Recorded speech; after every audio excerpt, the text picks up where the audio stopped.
उद्यमी को नहीं है। जिस क्षेत्र में हो रहा है वहां का पूरा इकोसिस्टम उससे प्रभावित होगा। एक इंडस्ट्री आती है तो कनेक्टिविटी बढ़ेगी ना,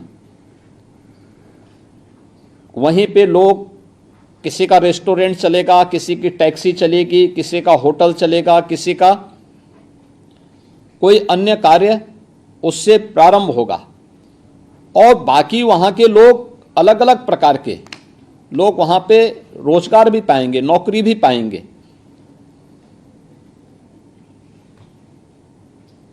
अक्सर हमें मान लेते हैं कि साहब इससे, यानी सामान्य रूप से हम ये मानते हैं जो डायरेक्ट उससे बेनिफिट प्राप्त कर रहा है उसको तो हम मान लेते हैं कि साहब वह उससे जुड़ा हुआ है। शेष जो इनडायरेक्टली जुड़ा हुआ है उसको हम उसके साथ काउंट नहीं करते। जो रोजगार प्राप्त कर रहा है उसको हम उसके साथ नहीं जोड़ते हैं और इसलिए लोगों के मन में एक आत्मीयता का भाव नहीं हो पाता है। सरकार की नीतियां केवल टेक्निकल बैकग्राउंड के लिए ही नहीं है, बल्कि उन लोगों के लिए भी है जो सामान्य मानविकी विषयों को लेकर के भी डिग्री प्राप्त कर रहे हैं। हमारी सीएम इंटर्नशिप की स्कीम किसी भी उस संस्थान में जहां पे 10 से अधिक लोग काम कर रहे हैं, किसी एक व्यक्ति को वहां पे इस स्कीम के साथ जोड़ने के लिए उन्हें प्रेरित करती है कि आप जोड़िए, आधा मानदेय गवर्नमेंट देगी, आधा आप दीजिए। एक निश्चित समय के बाद उसके पास एक एक्सपीरियंस सर्टिफिकेट होगा, फिर वह जाएगा कहीं भी इस योजना का लाभ लेगा। काफी बड़ी पैमाने पे लोग उसका उपयोग भी कर रहे हैं। हमें इन सभी की जानकारी होकर के उस यूथ को बोलना है कि देखो हम 1 वर्ष पहले आए थे ना, हो सकता है आपके संस्थान बदले होंगे और हमने कहा था ना कि देखिए करेंगे। ये 10 लाख करोड़ रुपए से अधिक के निवेश के जमीनी धरातल पर उतरने का मतलब इससे लगभग 35 लाख के आसपास नौकरी सीधे सीधे यूपी के नौजवानों को मिलेगी, बशर्ते वह उसके योग्य होगा। क्योंकि हम ये बाध्य नहीं करेंगे कि ये नौकरी यूपी के लोगों को ही मिलनी आवश्यक है। अगर वह उसके योग्य नहीं है तो मत दीजिए, लेकिन अगर योग्य है तो वह नौकरी अवश्य प्राप्त करेगा। देखिए, मुझे याद है जब आज से कुछ वर्ष पहले मैं नोएडा गया था, वहां के कुछ लोगों ने मेरे सामने इस बात को रखा कि साहब जमीन हमारी है लेकिन नौकरी हमें नहीं मिलती है, क्या ये नहीं हो सकता है कि यहाँ पे कुछ नौकरियां हमारे लिए रिजर्व कर ली जाएं? तो मैंने कहा फिर निवेश करने वाला निवेश क्यों करेगा जब उसको सब सिफारिशी पे रखने हैं? तो उसको अपनी पूंजी की भी सुरक्षा करनी है और पूंजी इसलिए निवेश कर रहा है वह जिससे वह बढ़ सके, एम्प्लॉयमेंट उससे जनरेट होगा। हम अपने लोगों को इतना ट्रेंड करें कि वे वहां जॉब प्राप्त कर सकें, एम्प्लॉयमेंट वहां से अर्जित कर सकें। इसके अनुसार आप कार्य करिए। आपको बताइए आपको क्या चाहिए वहां पे? स्किल डेवलपमेंट का सेंटर चाहिए, कोई वोकेशनल ट्रेनिंग का सेंटर चाहिए, कोई टेक्निकल इंस्टीट्यूशन चाहिए। गवर्नमेंट उसके लिए आपको फैसिलिटेट कर सकती है, लेकिन गवर्नमेंट इसको कैद करके नहीं रख सकती कि नहीं साहब इन्हीं लोगों को देना है, क्योंकि तब तो कोई इंडस्ट्री आएगी नहीं यहां पे। हमें लोगों को मानसिक रूप से तैयार करना है कि हम योग्य होंगे तो हमें नौकरी यहीं मिलेगी। और जो हमारा ये कामकाजी वर्ग है, देखिए अभी मैं इकोनॉमिक टाइम्स की एक रिपोर्ट पढ़ रहा था, इसी महीने की है। तमिलनाडु में यूपी के 2 लाख से अधिक लोग वहां कार्य कर रहे थे। पिछले कुछ वर्षों के अंदर, 3-4 वर्षों के अंदर, उनमें से 60,000 लोग वापस आए हैं टेक्सटाइल में। वे यूपी में आए हैं क्योंकि यूपी में उनको काम मिला है, प्रोडक्शन पर वहां असर पड़ा है, लेकिन यहां के लोगों को यहीं पे कार्य मिला है। दूसरा, कोरोना में लॉकडाउन के दौरान जब काफी बड़े पैमाने पे कामगार और श्रमिक वापस आए थे, और यूपी पहला राज्य था जिसने कहा था कि भाई हम इन लोगों को अपने यहाँ एब्जॉर्ब भी करेंगे, इनको लेंगे भी और इनको अपने यहाँ वो करेंगे, क्योंकि वहीं के रहने वाले हैं तो जाएंगे कहाँ, हम उनके साथ खड़े होंगे। चैलेंजेस थे, हम तब भी खड़े हुए। यूपी की इकोनॉमी इससे मजबूत हुई, लेकिन जहां से लोग आए थे वहां की जितना प्रतिशत लेबर वहां का कम हुआ, उतना वहां की इकोनॉमी डाउन भी हुई। वह केवल एक लेबर नहीं है या केवल एक व्यक्ति नहीं है जो काम कर रहा है, बल्कि वहां की इकोनॉमी को स्ट्रेंथन करने में उसका बहुत बड़ा रोल है। और उस देश से 56% से अधिक की आबादी यूपी के अंदर वह है जो कामकाजी है। इसके मन में एक विश्वास पैदा होना। देखिए, सबसे पहली बात है कि उसके मन में एक विश्वास पैदा करना है कि भाई देखो, ये नौकरी आएगी, आप इसके लिए अपने आप को तैयार करो। संस्थाओं को कि भाई कैरियर काउंसलिंग के अपने कार्यक्रम को थोड़ा आगे बढ़ाइए। अभी देखो इजराइल की बात, इजराइल में हमारे यहाँ से 5,000 से अधिक लोग जा रहे हैं। कहने के लिए तो लोग कहेंगे साहब इजराइल क्यों भेज रहे हैं या वार जोन में क्यों भेज रहे हैं। मुझे एक बात बताओ, जो व्यक्ति यहाँ पे कितनी भी मेहनत करेगा, 15 से 20 हज़ार रुपये महीना कमाएगा, वही वहाँ जाएगा 1.5 लाख रुपये महीना वह व्यक्ति कमा के अपने घर भी भेजेगा तो मार्केट पे भी इसके यहीं के मार्केट में उसका असर पड़ेगा ना, यहीं के लोगों को नए रोजगार जनरेट करने में उसका योगदान देगा। और ऐसा नहीं कि एक दिन में हो गया हो। मैंने ऐसे अचानक विभाग से कहा, मैंने कभी ये बताओ, वहाँ पे इजराइल और फिलिस्तीन के बीच में जो युद्ध चल रहा है, या रूस और यूक्रेन के बीच में युद्ध चल रहा है, आप भी तो देखो कि आप कहाँ पे हैं। आप उनकी सेना में भर्ती नहीं हो सकते, आपको उसमें भर्ती भी नहीं होना है, लेकिन वहाँ पे जो तोड़फोड़ हो रही है, तो इस तोड़फोड़ में आप भी देखो ना। देखिए, मुझे याद है कि कोरोना कालखंड में ही हम लोग एक बैठक ले रहे थे, तो कुछ लोगों ने कहा साहब जो है मनरेगा में काम अब रह ही नहीं गया है क्योंकि सारे कार्य तो हो चुके हैं। तो एक अधिकारी ने कहा साहब जो तालाब खोदे गए थे अब उसको पाटा जाए एक बार थोड़ा। तो हमने कहा उससे क्या होगा, कहा साहब रोजगार तो सृजित होंगे। तो अगर दो देशों के बीच में युद्ध हो रहा है तो आप तो निर्माण कार्य के लिए जा ही सकते हैं। और देखिए, जैसे ही वहां एम्बेसी से संपर्क किया गया, वे तत्काल यहां दौड़ आए और 5,000 लोगों का उन्होंने सिलेक्शन किया, और भी देशों से मांग शुरू हो गई। यह हमारा वह मैन पावर था जो अनस्किल है, इसको यहां पे ट्रेनिंग हम दे रहे हैं और फिर इसको वहां लेके हम भेजने जा रहे हैं। अगर संस्थाओं में एक मैसेज तो ये कि भाई देखो, 1 वर्ष पहले मैं या मुझसे जुड़े हुए इस पूरी टीम का कोई एक व्यक्ति आपके पास आया था,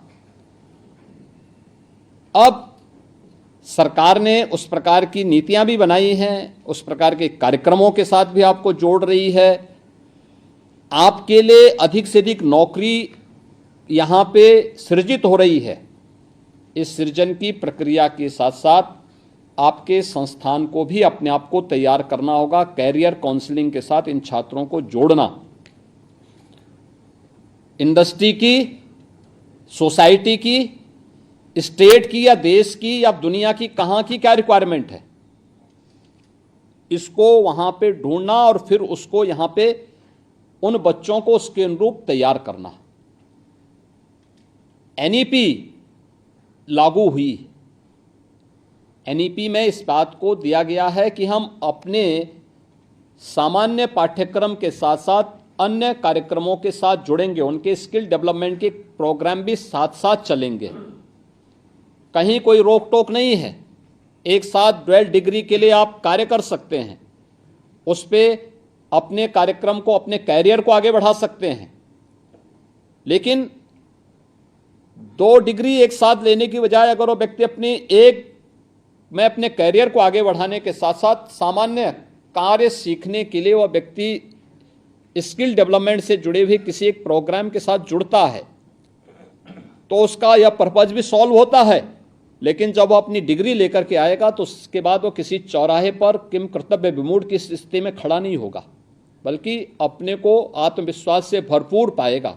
और हमें उसको उसी आत्मविश्वास से भरपूर तैयार करने के लिए ही उनके पास जाकर के कहना है कि भाई देखो, जॉब की कमी नहीं, सरकारी नौकरी भी निकल रही है, निजी क्षेत्र में भी नौकरी निकल रही है, आपको अपने आप को तैयार करना है। और इसके लिए देखिए, सरकार पिछली बार आई थी आपके पास, आप तो सरकार के प्रतिनिधि के रूप में वहां जा रहे हैं, और आपसे कहा गया था ना, ये 10 लाख करोड़ रुपए से अधिक का जो निवेश आ रहा है, इस निवेश से 35 लाख से अधिक लोगों को सीधे सीधे नौकरी मिलने जा रही है। हम इन कार्यक्रमों के साथ कैसे इसको जोड़ सकते हैं, इसको उसके साथ तय करना, ये चीज़ें अगर हम कर पाएंगे, बहुत बड़ा कार्य इसके माध्यम से हो सकता है। और मेरा आपसे ही अनुरोध होगा कि ये चीज़ें देखना। तो सब पॉलिसी जो आपने देखा, अलग अलग प्रकार की पॉलिसी के जो आपके पास जो एक पैकेट दिया गया है, जिसमें बहुत सारी चीज़ें होंगी, सरकार की योजनाओं के बारे में होगी, किस किस सेक्टर में ये निवेश आ रहा है इसके बारे में होगा। हमने यूपी पहला स्टेट है कि जो देश के अंदर एफडीआई की और फॉर्च्यून 500 की पॉलिसी लेकर के भी आया है। प्रदेश में जो कार्य हुए हैं, यानी कैसे टेक्नोलॉजी का उपयोग करते हुए सरकार निवेशकों को बेहतर माहौल दे सकती है। निवेश मित्र पोर्टल है, या हमारे साथ एमओयू करने वाला जो भी निवेशक है उसके लिए निवेश सारथी पोर्टल उसके लिए भी कार्य कर रहा है। और जिसका निवेश सफलतम रूप से यहाँ पे हो चुका है, उसके लिए भी हम लोगों ने यहाँ पर इंसेंटिव मॉनिटरिंग सिस्टम बना के रखा हुआ है कि अब उनको कार्यालय नहीं जाना है। एक पक्ष एक है जो इन्वेस्टर के लिए है, लेकिन एक पक्ष वह भी है जो इंस्टीट्यूशन को इंडस्ट्री के साथ जोड़ने की जिम्मेदारी भी उस कैरियर काउंसलिंग के साथ जुड़े हुए जो लोग होंगे उनकी जिम्मेदारी बनती है। वह देखें, एडमिनिस्ट्रेशन के साथ बातचीत करें, इंडस्ट्री के साथ बातचीत करें। गवर्नमेंट एक सेतु का काम कर सकती है, लोकल एडमिनिस्ट्रेशन उनके लिए सेतु का काम कर सकती है। तो यह प्रोग्राम तैयार करना, हमारे सभी मंडलायुक्त भी इसके साथ जुड़े हुए हैं। और मैं उन सबसे भी कहूँगा कि अलग अलग उसमें लंबा ना हो, 1 घंटा 1.5 घंटे का वहाँ पे टॉक हो, उनको बताया जाए। कोई क्वेरीज हो तो उसके बारे में उनको बताएं, कोई जिम्मेदार अधिकारी भी वहाँ जाएं, बताएं उनके बारे में, पॉलिसी से जुड़े हुए मुद्दे पर चर्चा करें और लोगों को इस बात के लिए तैयार करें कि साहब देखिए, यह कार्य गवर्नमेंट कर रही है, आपके लिए कर रही है। क्योंकि आप जब नौकरी पाएंगे या रोजगार प्राप्त करेंगे तो स्वाभाविक रूप से वह आपको फिर इधर उधर पलायन करने के लिए मजबूर नहीं होना पड़ेगा। सरकार के द्वारा किए गए प्रयासों का परिणाम है कि आपने देखा होगा कि यूपी पहले देश के अंदर आबादी में नंबर 1 था, लेकिन भारत की अर्थव्यवस्था में हमारा जो योगदान था 7% से बढ़ करके 8% गया। 8 के बाद अब हम 9.2% से ऊपर पहुंच चुके हैं। छठी अर्थव्यवस्था से अब हम देश की नंबर 2 की अर्थव्यवस्था में आ चुके हैं। ढेर सारे क्षेत्रों में हम लोगों ने अच्छा किया है, अच्छा कर रहे हैं। इस उम्मीद के साथ लोगों के मन में उस विश्वास को भरना और उस प्रकार का माहौल बनाने के लिए सभी मंडलायुक्त तो सभी जनपदों में इस बात को देखें, क्योंकि ये निवेश जो ग्राउंड ब्रेकिंग हो रही है, सभी 75 के 75 जनपदों में भी निवेश के कार्यक्रम होने हैं। प्रधानमंत्री जी उस दिन हर विधानसभा क्षेत्र में जुड़ेंगे भी लोगों से, वर्चुअली जुड़ेंगे। लखनऊ में प्रत्यक्ष रूप से रहेंगे, लेकिन हर विधानसभा क्षेत्रों में भी स्क्रीन रहेगी, उसके माध्यम से लोगों से जुड़ेंगे। कुछ विधानसभा क्षेत्रों में या कुछ में भी निवेश के प्रस्ताव होंगे और जनपद स्तर पर एक बड़ा कार्यक्रम होगा। हर जनपद में कुछ ना कुछ निवेश है, हमें उनको इसके साथ जोड़ना होगा। लोगों के मन में एक विश्वास पैदा होना चाहिए कि अब केवल एनसीआर में निवेश नहीं आएगा, हर जिले में आएगा। और इसीलिए सरकार ने अपनी एमएसएमई को भी मजबूत किया है। खासतौर पर वन डिस्ट्रिक्ट वन प्रोडक्ट, ये तो यूपी ने 18 में प्रारंभ किया था। आज ये देश की एक यूनिक योजना बन चुकी है और आदरणीय प्रधानमंत्री जी के आत्मनिर्भर भारत के अभियान की एक महत्वपूर्ण कड़ी बन चुकी है। ऐसे ही विश्वकर्मा श्रम सम्मान 2019 में हमने प्रारंभ किया था परंपरागत हस्तशिल्पी और कारीगरों के लिए। आज ये पीएम विश्वकर्मा के रूप में पूरे देश की योजना बन चुकी है। और भी अन्य अनेक कार्यक्रम हैं जिनके बारे में उनको बताने की आवश्यकता कि देखिए बहुत सारी योजनाएं सरकार की हैं जो आपके हित के लिए है। यूथ उसके लिए अपने आप को तैयार करें और ये हमारी संस्थाओं की जिम्मेदारी भी बनती है कि वे संस्थाएं अपनी जिम्मेदारियों का निर्वहन करने के लिए अपने आप को तैयार करें। इतना व्यस्त कोई नहीं होता कि जिस कार्य के लिए वो डिप्यूट किया गया है वह कार्य न करें, बाकी सब काम करें। तो ये उसकी व्यस्तता नहीं है, ये तो अनावश्यक रूप से उसके द्वारा पैदा की गई कि आ बैल मुझे मार वाली स्थिति है। वह उनकी जिम्मेदारी है कैरियर काउंसलिंग के लिए उस सेल को स्ट्रेंथन करना, उसको सक्रिय बनाए रखना। तो अपनी जिम्मेदारियों का निर्वहन उनका वो सेल करें और जिनको जिम्मेदारी दी गई वो व्यक्ति उस जिम्मेदारी का निर्वहन करें। अगर ये सभी कार्यक्रम नियमित रूप से हमारे आगे बढ़ेंगे तो उसके बेहतरीन परिणाम आएंगे। मुझे लगता है कि आज के दिन पर यूपी का कोई क्षेत्र, चाहे वह हम प्रदेश की विभागीय दृष्टि से देखेंगे, शासकीय दृष्टि से देखेंगे कि हमारे कमिश्नरी स्तर के क्षेत्र का भाग हो या फिर क्लाइमेटिक जोन की दृष्टि से देखेंगे या फिर रीजन की दृष्टि से देखेंगे, हर एक क्षेत्र में कुछ न कुछ नया हुआ है इंफ्रास्ट्रक्चर के लिए भी और वहाँ के एक बेहतरीन जो है डेवलपमेंट के लिए भी। सरकार ने बहुत कुछ आगे करने का प्रयास किया, हमें उनके साथ जोड़ना चाहिए। ये इंफ्रास्ट्रक्चर आया है आपके पास, एक्सप्रेसवे का, 4 लेन का, गांव-गांव की कनेक्टिविटी बढ़ी है, या निवेश के ढेर सारे जो प्रस्ताव आ रहे हैं। कोई सोचता था कि यूनिलीवर हमीरपुर में निवेश करेगा, पेप्सिको की यूनिट बाराबंकी में लगेगी, या फिर ब्रह्मोस मिसाइल लखनऊ में बनेगी, या भारत डायनेमिक्स की यूनिट जो है आपके झांसी में स्थापित होगी, या बुंदेलखंड एक्सप्रेसवे के साथ जुड़ेगा, या बुंदेलखंड और बिंद क्षेत्र में हर घर नल की योजना साकार होगी। ये सपना था, आज साकार हो रहा है और लोग अपनी आंखों से देख रहे हैं इतनी जल्दी परिवर्तन। दूसरा, सर्विस सेक्टर में भी ढेर सारी संभावनाएं हैं। ये आवश्यक नहीं कि इंडस्ट्री को ही हम फोकस करें, सर्विस सेक्टर की उन संभावनाओं को। अयोध्या में पिछले 50 दिनों में पिछले 25 दिनों में 50 लाख से अधिक श्रद्धालु वहां दर्शन करने के लिए आ चुका है। आज वहां किसी व्यापारी से पूछो कि भाई क्या है, तुम्हारे पे कोई असर पड़ा? हाँ साहब, 30 गुना 50 गुना उनकी आमदनी बढ़ गई है। अब आप सोचो, जो व्यक्ति पहले 5,000 रुपया कमाता था, आज वही व्यक्ति 5,000 की बजाय 50,000 कमा रहा है, 1 लाख रुपया कमा रहा है। खुशहाली तो उसके जीवन में तभी आएगी जब इन सेक्टर पर हमें ध्यान देना होगा। और मैं तब भी लोगों से बोलता था, अयोध्या में जब वहाँ पे हम लोग अधिग्रहण कर रहे थे, सड़कों को चौड़ीकरण का कार्य कर रहे थे, उस समय लोगों को लगता था कि साहब ये केवल एक हवाई सब कार्य हो रहे हैं। मैंने कहा देखो भाई, एक बार कार्य होने दीजिए, मैं भी भाग नहीं रहा हूँ, तुम भी यहीं रहोगे, मैं भी यहीं रहूँगा, और उस समय देखना क्या परिवर्तन होगा। आज आप देख रहे हैं उनके चेहरे की खुशहाली इस बात को बताती है कि नहीं, सड़क तो कम पड़ी रही। लोग अब कह रहे हैं, जिनसे उस समय लेने के लिए मुझे 3-3, 4-4 बार बैठक करनी पड़ी थी, आज जो कह रहे हैं साहब हम भी अपना मकान देना चाहते हैं, वे लोग स्वतः तैयार हो रहे हैं, क्योंकि हमने वहाँ के लिए चेंज किया। FAR में उनको जो छूट दी, अच्छा कंपनसेशन दिया, आज सड़कें बनी, उस इंफ्रास्ट्रक्चर को देख के पूरा लुक ही चेंज हो गया वहाँ का। ये चेंज आता है, लोगों को बुरा लगता है, लेकिन बाद में जब रिजल्ट आते हैं तो लोग भी उसमें सपोर्ट करते हैं। लोगों को इसके बारे में भी समझाना पड़ेगा कि सरकार की पॉलिसी आपके हित में है, आपके लिए है, और आप ही के को ध्यान में रख करके बनाई गई है। ठीक है, निवेश हम ग्राउंड ब्रेकिंग एक उद्योग का करेंगे, लेकिन अल्टीमेटली उसका लक्ष्य एम्प्लॉयमेंट है। एम्प्लॉयमेंट, अधिक से अधिक एम्प्लॉयमेंट जनरेट करना। एम्प्लॉयमेंट किसके लिए? यूथ के लिए। इसके लिए हमारी संस्थाओं की जिम्मेदारी क्या है? उस प्रकार के प्रोग्राम को पैरेलल तैयार करना है, इंडस्ट्री की मांग के अनुरूप मैन पावर को अपने यहाँ तैयार करना, उसके स्किल डेवलपमेंट के लिए अपने आप को तैयार करना।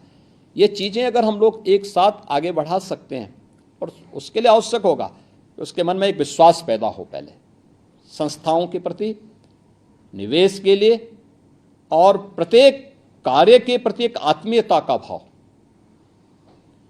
देखिए तभी आएगा, नहीं तो सार्वजनिक संपत्तियों को क्षति पहुंचाने की उसको आप रोक नहीं पाएंगे। उसके मन में आना चाहिए ये जो सरकारी संपत्ति है जिसको मैं नुकसान पहुंचा रहा हूं, ये मेरे ही टैक्स से बनी हुई है, मुझे इसको क्षति नहीं पहुंचाना है, क्योंकि सरकार डायरेक्ट इनडायरेक्ट तो उन्हीं से वसूल कर लेगी बाद में।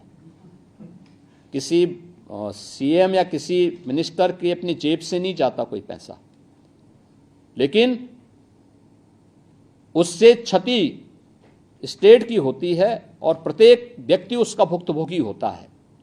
हमें ये भाव उसके मन में पैदा करना पड़ेगा, तब ये चीज़ें आगे बढ़ेंगी। और इसीलिए आपका जो एक्सपीरियंस है, आपने बदलते हुए यूपी को देख रहे हैं आप लोग, क्योंकि आपने एक लंबा समय उत्तर प्रदेश में, देश में दिया है, अलग अलग सेक्टर में दिया होगा।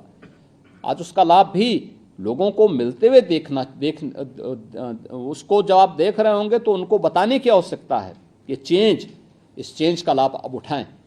और मुझे पूरा विश्वास है कि आपका गत वर्ष का विजिट, हमने जानबूझ के एक वर्ष तक, ऐसा नहीं कि यहाँ विभाग शांत रहे हों, हमारे कार्यक्रम लगातार चलते रहे, अलग अलग प्रोग्राम अलग अलग संस्थाओं में चलते रहे। मैं स्वयं भी कई विश्वविद्यालयों का दौरा इस दौरान किया, और मैंने वहाँ जाके यूथ के साथ, AKTU में मैं स्वयं गया था, गोरखपुर में मैं स्वयं गया था, वाराणसी में मैं स्वयं गया था, बुंदेलखंड में भी कुछ जगहों पे मैं गया था, वेस्टर्न यूपी में भी मैं काफ़ी जगहों पर गया था, और इन्हीं सब कार्यक्रमों के लिए गया था, यूथ से कनेक्ट होने के लिए, कि भाई ये जो चीज़ें हो रही हैं, जो प्रयास प्रारंभ हुए हैं, इसीलिए प्रारंभ किए गए हैं, उनको हमें, अगर आप लोग जब जाएंगे अपनी बात को रखेंगे तो वो और भी प्रभावित होता है, इन चीज़ों का लाभ हमें मिलेगा, और मुझे लगता है वो अपने आप को उसके योग्य बनाने के लिए तैयार कर पाएगा। इसीलिए आज आपको हम लोग कष्ट दे रहे हैं कि इस दौरान 2 दिन का ये विजिट आप लोगों का होता है, तो उससे यूपी का वह यूथ कनेक्ट होगा। दूसरा, हमने यहाँ पे जो ग्राउंड ब्रेकिंग का हमारा कार्यक्रम होगा, लखनऊ से जुड़े हुए उन इंस्टीट्यूशन से कुछ यूथ को हमने उसके साथ जोड़ा हुआ है। मुझे लगता है यहाँ पे AKTU के साथ साथ IIM लखनऊ को भी और लखनऊ विश्वविद्यालय को भी जोड़ा हुआ है, और भी लोगों को हमने कहा है कि अलग अलग संस्थानों को हम लोग यहाँ पे जो एग्जीबिशन लगेंगे वहाँ का विजिट भी करेंगे, अलग अलग सेशन होंगे, उन सेशंस में भी उनको सबको शामिल करने का कार्य करेंगे। लेकिन फिलहाल इस कार्यक्रम को आगे बढ़ाने में आपका योगदान महत्वपूर्ण होगा, और उनके मन में एक नया विश्वास कि हमें इस कार्य को करना है, और हमारे संस्थान अपने आप को एक टापू ना बनाए, बल्कि देश और दुनिया के साथ कनेक्ट रहें। तो ये चीज़ें हमें अवश्य इसके साथ उन संस्थानों को संचालित करने वाले लोगों को भी बताना पड़ेगा, तो उसका परिणाम सामने आएगा। आप सब आए, मुझे अच्छा लगा। आप सबको बहुत बहुत धन्यवाद। धन्यवाद।